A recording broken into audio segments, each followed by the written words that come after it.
Your avoiding doesn't feel bad for your tears. They feed off your pain like it's proof that they still have power.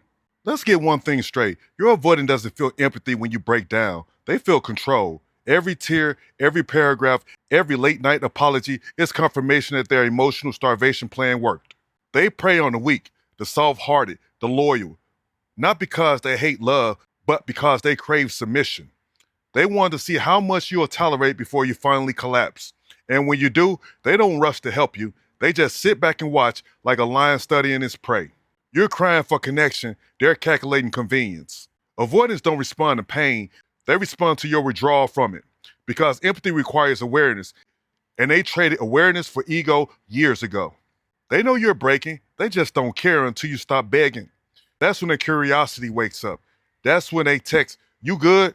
Not because they care, but because they want to know that their supply still works. They prey on love like a predator hunts opportunity, not because they're strong, but because you kept feeding them forgiveness. Think about it. Remember that night you broke down, phone in hand, begging them to just listen?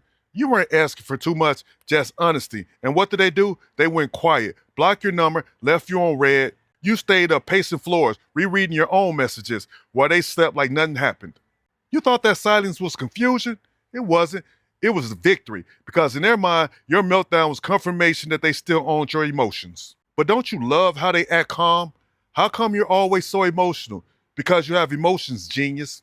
They call you needy, but you're just responding to neglect. They call you dramatic, but you're reacting to being starved of love. Avoidance love pretending that they're unbothered, but let them lose control, and suddenly they're the ones spiraling. See, they only look calm because they never cared enough to invest. You can't lose a game you were never playing fair. If this hit, comment enough. Share this with someone who keeps confusing begging for love with fighting for it. Follow for more truth that they'll never admit out loud. You can't make a lion feel guilty for eating what it sees as prey, so stop trying. Stop bleeding in front of people who feed off your pain. You can't heal in the same cage that broke you. The only way out is to stop performing for their empathy and start protecting your energy like your life depends on it. Because the second you stop reacting, the hunter loses interest.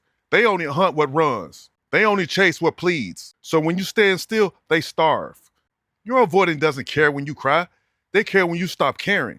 Because when you go quiet with clarity instead of pain, their entire power supply collapses.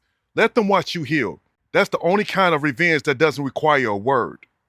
If you're done being emotionally hunted, grab my ebook, Surviving Avoidant Attachment. Link in the bio. It'll teach you how to break free from emotional predators, reclaim your peace, and never bleed for the wrong person again. Think about it.